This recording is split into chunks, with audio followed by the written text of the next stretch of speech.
Good morning class 11th students. इससे पहले वाले वीडियो में हम लोगों ने specially chemical equilibrium and application of law of mass action, जिसमें हम लोगों ने इक्विलिब्रियम कांस्टेंट स्पेशली हम लोगों ने कैलकुलेट करने के कॉन्सेप्ट लिए थे और गैसियस फेज़ वाला कॉन्सेप्ट हम लोग इस वीडियो में हम लोग डिस्कस करना चाहेंगे। तो अब ये भी कॉन्सेप्ट अपना देखा जाए लॉ ऑफ मास एक्शन से ही रिलेटेड है, बस इसमें थोड़ा सा हम लोगों ने नया क्या डाला है कि equilibrium constant in gaseous system. अगर कोई सिस्टम गैसियस फेज़ में है, रिएक्टेंट और प्रोडक्ट या रिएक्टेंट की कुछ मालिक्यूल या प्रोडक्ट के कुछ मालिक्यूल ऐसे अगर गैसियस फेज़ में है, तो ऐसे केस में हम इक्विलिब्रियम कांस्टेंट की तरफ मूव करना चाहेंगे। तो सबसे पहले आपके सामने एक रिएक्शंस दिख रही है, जैसा कि हम लोग एक हाइपोथेटिकल रिएक्शन ले रहे हैं और अगर हमें ये रिएक्शन देखिए ए बी मिल करके सी और डी बना रहे हैं, रिएक्शन रिवर्सिबल है, क्लोज्ड कंटेनर में है और गैसियस फेज़ में है और ए और बी से पहले स्मॉल ए और स्मॉल बी है और सी और डी से पहले स्मॉल सी और स्मॉल डी है। ये स्टैकोमेट्रिक रिलेशन, स्टैकोमेट्रिक कोफिशिएंट वाली वैल्यू है जो इक्वेशन को बैलेंस करने के लिए चाहिए। तो अगर इस रिएक्शन के लिए हम Kp यूज़ करें, जैसे Kc के लिए हम लोग क्या करते हैं, रिएक्टेंट या प्रोडक्ट के मोलर कंसंट्रेशन को मतलब मोल पर लीटर वैल्यू को लेते हैं। Kp के लिए हम लोग क्या करते हैं, पार्शियल प्रेशर कंसिडर करते हैं। पार्शियल प्रेशर आप A B C D reactant और प्रोडक्ट, यहाँ पर भी कॉन्सेप्ट वही रहेगा। प्रोडक्ट के जो पार्शियल प्रेशर हैं इनके ऊपर इनके जो स्टैकोमेट्रिक वैल्यू है पावर जैसी रेज होगी और रिएक्टेंट के जो पार्शियल प्रेशर हैं यहाँ पर जो हम लोग ये ब्रैकेट लगा रहे हैं और पी सी और पी डी ऐसा जो वर्ड लगा रहे हैं, ये partial pressure of C partial pressure of D ऐसे है। और अगर इसी रिएक्शन के लिए सपोज़ करो, अगर इसी रिएक्शन के लिए हमें के सी मेंशन करना पड़े, तो आप लोगों को पहले से ही पता है कि प्रोडक्ट लेते हैं, प्रोडक्ट यहाँ पर सी है और इसका मोलर कंसंट्रेशन मतलब मोल पर लीटर, और इसके ऊपर देखा जाए इसका स्टैकोमेट्रिक रिलेशन अप्लाई करते हैं, मल्टीप्लाइड बाई प्रोडक्ट डी भी है, इसके ऊपर डी की पावर और अपान यहाँ पर देखा जाए ये रिएक्टेंट है, इसके ऊपर ए की पावर और ये हमारा बी रिएक्टेंट है, इसके ऊपर बी की पावर। ये हमारे सामने अगर हम इसको इक्वेशन नंबर 1 मान के चलें, इसको हम इक्वेशन नंबर 2 मान सकते हैं। तो ये दो रिलेशन हम लोगों ने specially equilibrium constant in gaseous phase के रिस्पेक्ट में लिया है। एक केपी के टर्म में, यानी पार्शियल प्रेशर अगर हम लोगों ने रिएक्टेंट और प्रोडक्ट के लिए हैं, तो उस केस में जो हमारे पास कह सकते हैं कि हमने इक्विलिब्रियम कांस्टेंट निकाला उसको के पी फॉर प्रेशर से, पार्शियल प्रेशर से लिया है, और सी फॉर कंसंट्रेशन मोलर कंसंट्रेशन से हमने लिया है। अब हम लोग क्या करेंगे, इसी Kp और Kc में एक रिलेशन बनाना चाहेंगे। आप लोग थोड़ा ध्यान से इसको समझना, बहुत सिंपल चीज़ है और आपके सामने मैं मेंशन करता हूँ इसी इक्वेशन को लेकर के। अब जैसे मान लो कि हमने यही सेम इक्वेशन हमने लिया है और ये रिवर्सिबल रिएक्शन है, क्लोज्ड कंटेनर में ऑलरेडी है, गैसियस फेज में है और एक इक्विलिब्रियम में ऑलरेडी बनी हुई है। इसी इक्वेशन के लिए अगर हमें पार्शियल प्रेशर कैलकुलेट करना पड़ेगा, तो हमें सबसे पहले आइडियल गैस इक्वेशन पर जाना पड़ेगा। तो आपको पता है कि आइडियल गैस इक्वेशन, जैसा कि आप लोगों ने स्टेट्स ऑफ मैटर में पढ़ चुके हो सभी लोग, P V is equal to n R T, और यहाँ पर पी इज इक्वल टू, यहाँ देखो n upon V R T, और आपको सबको पता है एन अपान वी जो है number of mole upon volume in litre है, तो यही मोलरिटी है मतलब कंसंट्रेशन जो अपने को चाहिए। तो P इज इक्वल टू यहाँ देखा जाए सी आर टी, सी का मतलब यहाँ पर कंसंट्रेशन से है और वो भी मोलर कंसंट्रेशन से है। इस सी का मतलब आप लोग प्रोडक्ट वाला सी कंसिडर मत कर लेना, सी यहाँ पर मोलर कंसंट्रेशन के बेसिस पर या मोलरिटी के बेसिस पर हमने लिया है। अब इसी इक्वेशन का यूज करके हम पहले ए बी सी डी सबका पार्शियल प्रेशर निकालेंगे।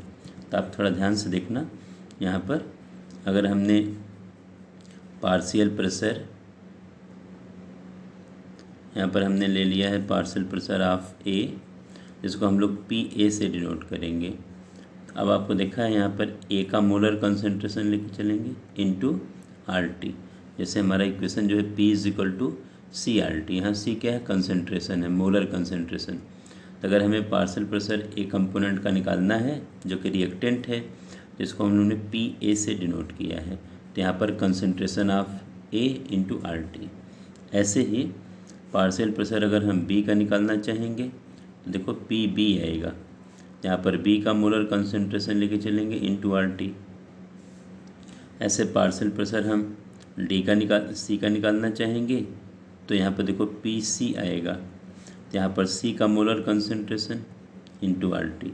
अब इस सी और इस सी को आप सेम मत मानना, ये केवल हमने कॉमन लिया है और ये सी प्रोडक्ट वाला सी है, उसका molar concentration into R T.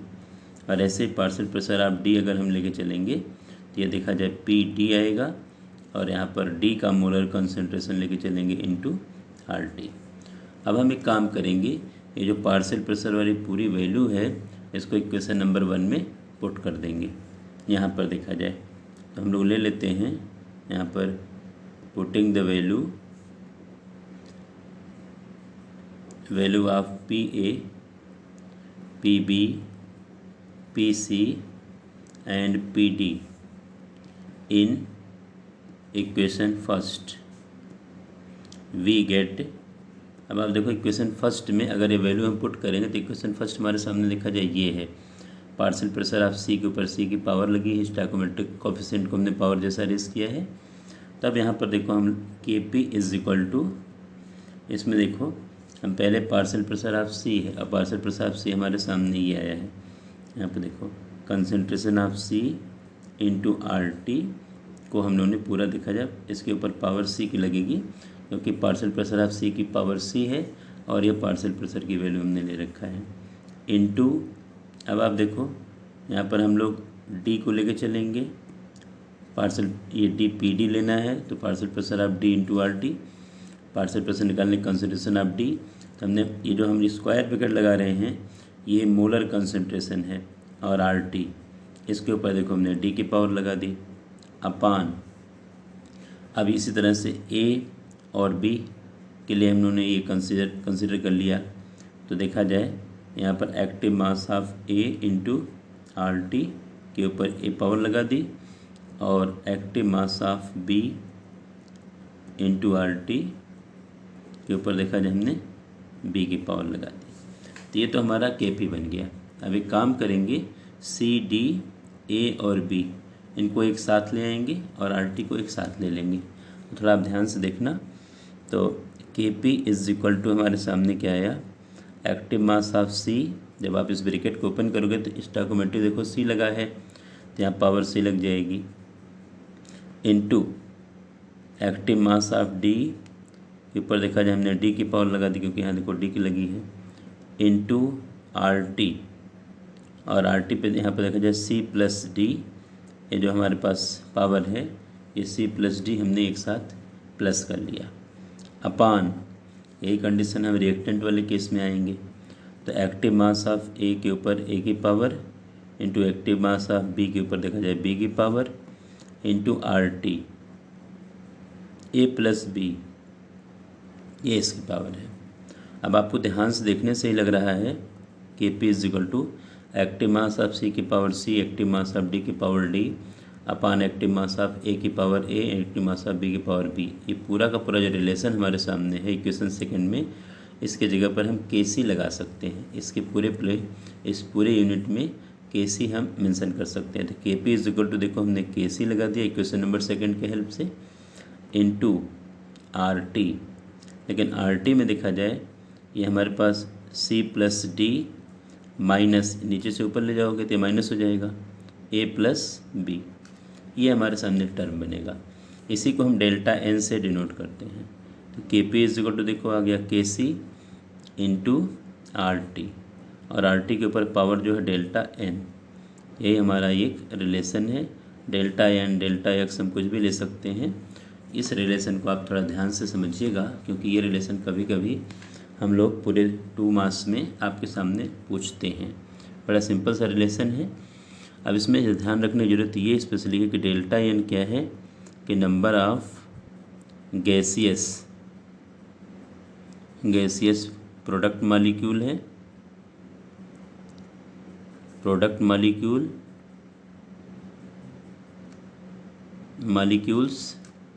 Minus number of gaseous reactants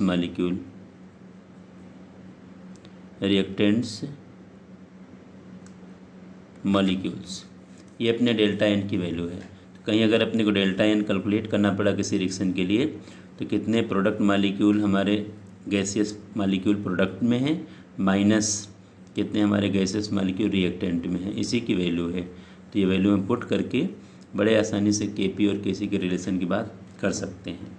अब इसमें एक रिलेशन लेके चलेंगे, ध्यान देना। जैसे मैंने H2 + I2 ले लिया, गैसियस फेज में हमने लिया है, गिव्स आउट 2HI। अब आपको देखने से लग रहा है कि डेल्टा एन की वैल्यू यहाँ पर हम निकालेंगे तो 2 प्रोडक्ट मॉलिक्यूल हैं माइनस देखो 2 रिएक्टेंट मॉलिक्यूल है, ये वैल्यू आ गई 0। तो हमारे सामने जो केपी और केसी का रिलेशन आएगा, केपी = केसी और यहाँ पर देखो RT, ये पावर डेल्टा एन है, डेल्टा एन आपने 0 निकाल दिया। अब डेल्टा एन की 0 वैल्यू आ गई तो ये पूरी यूनिट बन जाएगी। तो इस केस में क्या होगा, केपी = केसी आ जाएगा। ध्यान देना, ये रिलेशन स्पेशली यहाँ पर बनेगा। अगर आप इसी तरह से कोई इक्वेशन मान लीजिए और ले लिया आपने, आप सपोज़ करो PCl5 ले लिया, गैसियस फेज में है, इसको आपने PCl3 + Cl2 में ब्रेक कर दिया सपोज़ कर लीजिए। तो ऐसे केस में अगर हम डेल्टा एन की वैल्यू निकालेंगे तो आपको देखने से ही लग रहा है कि 2 मॉलिक्यूल प्रोडक्ट के हैं गैसियस मॉलिक्यूल में और 1 रिएक्टेंट के हैं, तो ये वैल्यू देखो 1 आ जाएगी। अब यहाँ पर क्या होगा, केपी = केसी और RT के ऊपर डेल्टा एन है तो यहाँ पर आपने 1 लगा दिया। अब क्या दिख रहा है, केपी की वैल्यू जो यहाँ पर है, केसी में इस पूरी वैल्यू का प्रोडक्ट मल्टीप्लाई किया जाएगा तो उसके इक्वल आ रही है। तो यहाँ पर केपी ज़्यादा है और केसी की वैल्यू यहाँ पर देखा जाए कम है। तो आप यूँ लगा सकते हो कि केपी > केसी। ऐसे ही कोई मॉलिक्यूल हम ऐसे कोई रिलेशन और बना सकते हैं। यहाँ पर स्पेस थोड़ा कम है इसलिए मैं मेंशन नहीं कर रहा हूँ। आप लोग और कोई ऐसा रिएक्शन ले सकते हो जहाँ पर रिएक्टेंट साइड में ज़्यादा मॉलिक्यूल होंगे, प्रोडक्ट साइड में कम मॉलिक्यूल होंगे। तो ऐसे केस में हम लोग इस रिलेशन को बनाएंगे तो वहाँ पर केपी से ज़्यादा वैल्यू केसी की आएगी। तो कोई कहा नहीं जा सकता है कि केपी और केसी सेम आएंगे, ये सेम भी आ सकते हैं। केपी की वैल्यू केसी से ज़्यादा भी हो सकती है या केपी की वैल्यू केसी से कम भी हो सकती है। तो एक सिंपल से रिलेशन है जिसको आप लोगों को ध्यान से समझने की ज़रूरत है। बड़ा अपना इम्पॉर्टेंट रिलेशन है, इसलिए मैंने इसको इतना टाइम दिया है। हमें लगता है आपकी समझ में भी आया होगा। एक बार आप फिर से ध्यान से देखिए, इस रिएक्शन के लिए जो हमारे सामने एक जनरल इक्वेशन मैंने लिया है, केपी में हम पार्शियल प्रेशर लेते हैं प्रोडक्ट और रिएक्टेंट का, केसी में मोलर कंसंट्रेशन हम रिएक्टेंट और प्रोडक्ट का लेते हैं। तो इस बेसिस पर हमने केपी और केसी कैलकुलेट कर लिया। अब हमने एक रिलेशन बनाया है इसी रिलेशन से, तो वही हाइपोथेटिकल इक्वेशन हमने लिया है। आइडियल गैस इक्वेशन के बेसिस पर PV = nRT के बेसिस पर P = n/VRT। n/VRT क्या कंसंट्रेशन है, मोलरिटी है, उसको हमने CRT ले लिया। इसीलिए A B C D सबका देखो पार्शियल प्रेशर इसी टर्म में मैंने ले लिया और पूरी वैल्यू को मैंने इक्वेशन नंबर 1 में पुट कर दिया है। तो अपने पास ये रिज़ल्ट आया है। फिर इसको थोड़ा सा हम लोगों ने कह सकते सिस्टमेटिक ऑर्डर में अरेंज किया है। तो पूरी वैल्यू हमारी केसी में कन्वर्ट हो गई और RT के ऊपर देखा जाए C + D और नीचे से AB को आप ऊपर ले जाओगे तो माइनस हो जाएगा, ये पावर लग गई। इसको हम लोगों ने पूरे को डेल्टा एन मान लिया। डेल्टा एन डेल्टा एक्स कुछ भी ले सकते हैं जैसा कि आपको कहीं कहीं मिल सकता है। तो delta n = number of gaseous product molecule minus number of gaseous reactant molecules, ये नंबर है। प्रोडक्ट में कितने गैसेस मॉलिक्यूल हैं उसके नंबर को पूरा ले लीजिए और रिएक्टेंट में कितने गैसेस मॉलिक्यूल के नंबर हैं उसमें माइनस कर दीजिए, डेल्टा एन की वैल्यू आ जाएगी। एक रिलेशन बनाया है मैंने, इसमें डेल्टा एन की वैल्यू 0 आई है, जैसे कि इसमें केपी और केसी सेम है, कोई डिफरेंस नहीं। एक रिलेशन मैंने लिया है जहाँ पर डेल्टा एन की वैल्यू प्लस में आई है, तो ऐसे केस में केपी की वैल्यू हाई है, केसी की वैल्यू कम है। अगर किसी रिलेशन में डेल्टा एन की वैल्यू माइनस में जाएगी तो वहाँ पर केपी की वैल्यू लेस आएगी और केसी की वैल्यू मोर आएगी। ये ध्यान रखने की ज़रूरत है जो मैं आप लोगों के सामने रखना चाह रहा हूँ अपनी बातें। तो हमें लगता है कि ये समझ में आया होगा। कोई डाउट्स आएगा लाइव क्लास में फिर से डिस्कस करेंगे, लेकिन ये चीज़ अपने को आनी चाहिए। होमोलॉगस एंड हेट्रोलॉगस इक्विलिब्रियम की तरफ थोड़ा सा हम डिस्कशन करना चाहेंगे। अब हम लोग थोड़ा इक्विलिब्रियम के अगले पार्ट की तरफ मूव करेंगे। इसमें देखो सिंपली नाम ही homogeneous, the equilibrium in which all the substances are present in the same phase. मतलब रिएक्टेंट और प्रोडक्ट दोनों अगर एक ही फेज में हैं, सॉलिड या लिक्विड या गैस, तो ऐसे केस में हम होमोजीनियस इक्विलिब्रियम का वर्ड यूज़ करेंगे। जैसे देखो N2 + H2 gives out 2NH3। अब देखो दोनों ये रिएक्टेंट दोनों गैसेस हैं और प्रोडक्ट भी हमारा गैस है। SO2 + O2 gives out SO3। अब ये दोनों रिएक्टेंट भी गैस हैं, प्रोडक्ट भी गैसियस फॉर्म में है। CH3COOH + C2H5OH gives out CH3COOC2H5 + H2O। अब ये भी देखो लिक्विड फेज में है, प्रोडक्ट भी हमारा लिक्विड फेज में है। तो अगर ऐसा कहीं पर है कि रिएक्टेंट और प्रोडक्ट सब एक ही सेम फेज में है, सॉलिड या लिक्विड या गैस, तो ऐसे केस में होमोजीनियस इक्विलिब्रियम वर्ड यूज़ करेंगे। लेकिन अगर कहीं इसका उल्टा हो रहा है कि the equilibrium in which the substances involved are present in different phase in is called heterogeneous. मतलब अगर ऐसा हो सकता है कि रिएक्टेंट और प्रोडक्ट उसमें से कोई अलग फेज़ में है, तो उसको हम हेट्रोजीनियस इक्विलिब्रियम का नाम देंगे। जैसे CaCO3 gives out CaO + CO2। अब आपको दिख रहा है CaCO3 सॉलिड है, इसको स्ट्रांगली हीट करेंगे तो CaO बनेगा जो कि सॉलिड होगा और CO2 गैस बनेगी। तो ये ध्यान रखना है। अब यहाँ पर ये रिएक्टेंट सॉलिड है, प्रोडक्ट में एक सॉलिड पार्ट है और एक हमारा गैसियस पार्ट है। ऐसे H2O लिक्विड है, H2O गैस में कन्वर्ट हुआ है। आपको दिख रहा है कि रिएक्टेंट लिक्विड है, प्रोडक्ट गैस है। FeOH होल थ्राइस सॉलिड है, वाटर में डिज़ोल्व तो नहीं कर दिया, फेरिक आयन और हाइड्रोक्साइड आयन बने और ये एक्वस फॉर्म में, मतलब वाटर में डिज़ोल्व हो गए तो एक्वस हो गए। जहाँ पर ये हमारा रिएक्टेंट सॉलिड है लेकिन आयन जो बनेंगे ये एक्वस फॉर्म में है। तो ऐसे केस में हम इसको हेट्रोजीनियस इक्विलिब्रियम का नाम देंगे। हेट्रो का मतलब ही डिफरेंट से है और होमो का मतलब सिमिलर से है, सेम से है। तो हमें लगता है कि इतनी बातें आप लोगों को समझ में आई होंगी। ये इक्विलिब्रियम का स्पेशली हमारा एक सिंपल सा रिलेशन था। अब हम लोग इसके अगले टॉपिक की तरफ मूव करना चाहेंगे। यहाँ पर देखा जाए हम लोग कुछ आगे एक सिंपल सा प्रैक्टिस प्रॉब्लम आपके सामने रखना चाह रहे हैं। इससे भी अपने को सीखने को बहुत कुछ मिलेगा। Equilibrium expression of some reaction. अब जैसे आपके सामने रिएक्शन दिया गया है, जैसा कि आपको दिख ही रहा है, यहाँ पर CaCO3 सॉलिड है, CaO सॉलिड है, CO2 गैस है। मान लो ये रिएक्शन इक्विलिब्रियम में है।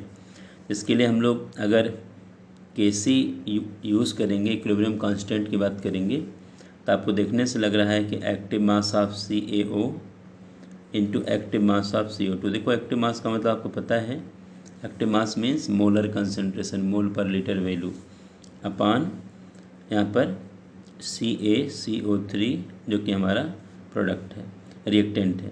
लेकिन ध्यान देना यहाँ पर जो CaO है ये अपना सॉलिड है और CaCO3 भी सॉलिड है। ये हमारे सामने कॉन्सेप्ट लिया गया है। तो एक चीज़ मैं समझाना चाहूँगा ऐसे केस में, जब कभी भी कहीं पर इक्विलिब्रियम कांस्टेंट, चाहे वो हम पार्शियल प्रेशर के टर्म में ले रहे हों या मोलर कंसंट्रेशन के टर्म में ले रहे हों, जो इसमें वैल्यूज़ अपनी सॉलिड फेज़ में आती हैं स्पेशली, तो जब सॉलिड फेज़ में आती हैं या लिक्विड फेज़ में आती हैं तो उनको हम लोग यूनिट कंसंट्रेशन का मानते हैं। तो जब आप CaO सॉलिड है इसको यूनिट कंसंट्रेशन मान लोगे, और CaCO3 अगर सॉलिड है तो इसको भी आप यूनिट कंसंट्रेशन का कंसिडर कर लोगे, तो ऐसे केस में हमारे सामने केवल एक चीज़ बचेगा, जो हमारा ये प्रोडक्ट साइड में या रिएक्टेंट साइड में कोई एक्वस फेज़ में हमारा प्रोडक्ट है या गैसियस फेज़ में अगर प्रोडक्ट है। तो आपको देखने से लग रहा है कि इस पूरे रिलेशन में हम यूँ कह सकते हैं कि अगर हम इसको थोड़ा सा आगे बढ़ाना चाहेंगे तो Kc इज इक्वल टू, यहाँ पर आपके सामने दिख रहा है कि एक्टिव मास ऑफ CO2, इसी को लेके चलना है क्योंकि CaO और CaCO3 ये सॉलिड है। अच्छा एक चीज़ समझाना मैं चाहूँगा, और इसी तरह से अगर यहीं पर हम सपोज़ करो Kp लेके चलना चाहेंगे तो पार्शियल प्रेशर ऑफ CO2, ये हमें लेकर के चलना पड़ेगा। CO2 का पार्शियल प्रेशर क्या है, उससे हमारी Kp डिसाइड हो जाएगी, और मोलर कंसंट्रेशन क्या है, उससे हमारी Kc डिसाइड हो जाएगी इस रिलेशन में। अब थोड़ा सा यहाँ ये ध्यान रखना, किसी भी सॉलिड या किसी भी लिक्विड को हम यूनिट कंसंट्रेशन का क्यों मानते हैं। इसके लिए हम लोग क्या करते हैं, बड़ा एक सिंपल सा कॉन्सेप्ट लगाते हैं। वो सिंपल सा कॉन्सेप्ट स्पेशली हमारे सामने क्या है, मोलरिटी का है। क्योंकि यहाँ पर देखो हम मोल पर लीटर कंसंट्रेशन यानी मोलरिटी के टर्म में ही पूरा कैलकुलेशन लेते हैं। तो मोलरिटी में देखो हम लोग क्या करते हैं, मास अपान मोलर मास, और यहाँ पर हम ले लेते हैं वॉल्यूम इन लीटर, ऐसा हम लोग स्पेशली लेके चलते हैं। तो आपको देखने से लग रहा है कि यहाँ पर हम मास अपान वॉल्यूम ले लेते हैं इनटू मोलर मास। आपके समझाने के लिए मैं ले रहा हूँ। अब आपको देखा जब मास अपान वॉल्यूम, सबको पता है ये डेंसिटी हो जाती है, मास प्रेजेंट इन यूनिट वॉल्यूम ये डेंसिटी हो जाती है। तो यहाँ पर देखो डेंसिटी अपान मैंने ले लिया मोलर मास। अब ध्यान देना, ऐसा एक क्वेश्चन अपने बुक में है NCERT एक्सरसाइज में, जहाँ पर ऐसा पूछा गया है कि आपसे कि सॉलिड या लिक्विड को हम यूनिट क्यों कंसीडर करते हैं। तो उसी के रिगार्डिंग आपको मैं समझाना चाह रहा हूँ कि थोड़ा सा आप ध्यान देना इस पर कि हम यूनिट क्यों मानते हैं। क्योंकि अगर मोलरिटी निकालेंगे तो हम मास अपान मोलर मास लेते हैं इनटू वॉल्यूम इन लीटर, ये मोलरिटी की अपनी डेफिनेशन है। अगर हमारा कोई सॉलिड प्रोडक्ट है तो उस केस में देखा जाए या लिक्विड प्रोडक्ट है तो मास अपान, यहाँ पर देखा मास अपान वॉल्यूम कर दिया गया। तो मास अपान यानी मास के नीचे हमने वॉल्यूम को लिया है और मोलर मास को मैं यहाँ ले आया, मतलब थोड़ा सा इसको रीअरेंज कर दिया। लेकिन मास अपान वॉल्यूम हमें पहले से पता है डेंसिटी है, और मोलर मास इसके नीचे देखो हम ले आए। और आपको पता है किसी भी सॉलिड का या किसी भी लिक्विड का, अगर लिक्विड प्योर है तो उस केस में उसकी डेंसिटी और उसका मोलर मास बिल्कुल चेंज नहीं होगा। तो हमेशा एक कांस्टेंट रेशियो यहाँ पर डेवलप होगी, एक फिक्स वैल्यू हमारी बनेगी। डेंसिटी किसी भी सॉलिड की या किसी भी लिक्विड की, स्पेशली प्योर लिक्विड की, कभी चेंज नहीं होगी। तब यहाँ पर देखा जाए डेंसिटी अपान मोलर मास का जो रेशियो बनेगा, रिलेशन बनेगा, हमेशा कांस्टेंट आएगा। इसीलिए हम कभी भी कहीं पर भी किसी भी सॉलिड के लिए या प्योर लिक्विड के लिए हम यूनिट कंसंट्रेशन मान करके उस पार्ट को हम लोग यूनिट मान करके अपना कंसंट्रेशन का पार्ट बना देते, इस कांस्टेंट का पार्ट बना देते हैं। तो केवल वेरिएबल्स हमारे पास एक्वस फेज या गैसियस फेज बन जाते हैं। ये अपने को ध्यान में रखने की ज़रूरत है। अब जैसे इस केस में हम आते हैं, निकल सॉलिड है, 4CO गैसियस फेज में है, NiCO4 गैसियस फेज में बन रहा है। और आपको देखने से लग रहा है कि अगर यहाँ पर हमें Kc यूज़ करना पड़ेगा तो क्या कंडीशन दिख रही है, प्रोडक्ट हमारे सामने ये है कि NiCO4 गैसियस फेज में है। ये देखा जाए, इसका हमने मोलर कंसंट्रेशन ले लिया क्योंकि हम Kc ले रहे हैं, और अपान निकल और CO आएगा। और आपको पता है निकल सॉलिड है, इसको यूनिट कंसंट्रेशन मान लेंगे और कांस्टेंट मान लेंगे इसको, तो केवल हमारे पास CO बचेगा। यहाँ पर CO चूँकि गैसियस फेज में है और उसकी पहले देखो स्टोइकोमेट्रिक वैल्यू 4 है, तो पावर हम 4 लगा देंगे। तो इस तरह से देखा जाए हम Kc निकाल सकते हैं। अगर इसी रिलेशन के लिए अगर हमें Kp निकालना पड़ा, सपोज कर लो अगर हमें Kp का कैलकुलेशन करना पड़ा, तो फिर वही केस पार्शियल प्रेशर ले लेंगे, partial pressure of NiCO4 upon partial pressure of CO के ऊपर देखा जाए हमारी पावर क्या लग जाएगी, 4 लग जाएगी, क्योंकि यहाँ पर स्टोइकोमेट्रिक वैल्यू 4 है और यहाँ पर स्टोइकोमेट्रिक वैल्यू 1 है। तो ये रिलेशन हमारे सामने देखा जाए Kp का बनेगा। अगर हम H2O लिक्विड और H2O गैस का लेकर के चलना चाहते हैं, तो यहाँ पर अगर हमें Kc निकालना पड़ेगा, तो आपको देखने से लग रहा है Kc इज इक्वल टू यहाँ पर H2O चूँकि गैसियस फेज में है तो इसका मोलर कंसंट्रेशन मोलरिटी, और H2O लिक्विड फेज में है और इसका मोलर कंसंट्रेशन, चूँकि H2O प्योर लिक्विड है तो इसको हम यूनिट मान लेंगे।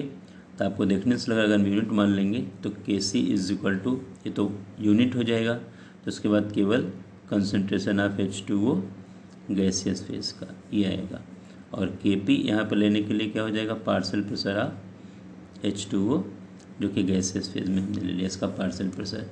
ये कुछ सिंपल रिलेशन है, equilibrium expression of some reactions के टर्म में हमने ये चीज़ ले रखी है। हमें लगता है आपको डाउट नहीं आना चाहिए, आप लोगों को ये चीज़ पूरी क्लियर होनी चाहिए। तो अभी मैं वीडियो को यहीं तक बस बनाना चाह रहा हूँ, क्योंकि इसके आगे वाले जो कॉन्सेप्ट मैं डिस्कस करूँगा वो थोड़ा सा, नहीं तो वीडियो बहुत बड़े बनने लगेंगे। आप लोग इस पॉइंट तक थोड़ा सा आप ध्यान रखना और अपने कॉन्सेप्ट को प्रॉपर करना, एनसीईआरटी की रीडिंग लगाना, वीडियोस देखना। कोई डाउट्स आएंगे तो आप कमेंट सेक्शन में या व्हाट्सएप पर अपनी प्रॉब्लम को शेयर करना। Thank you.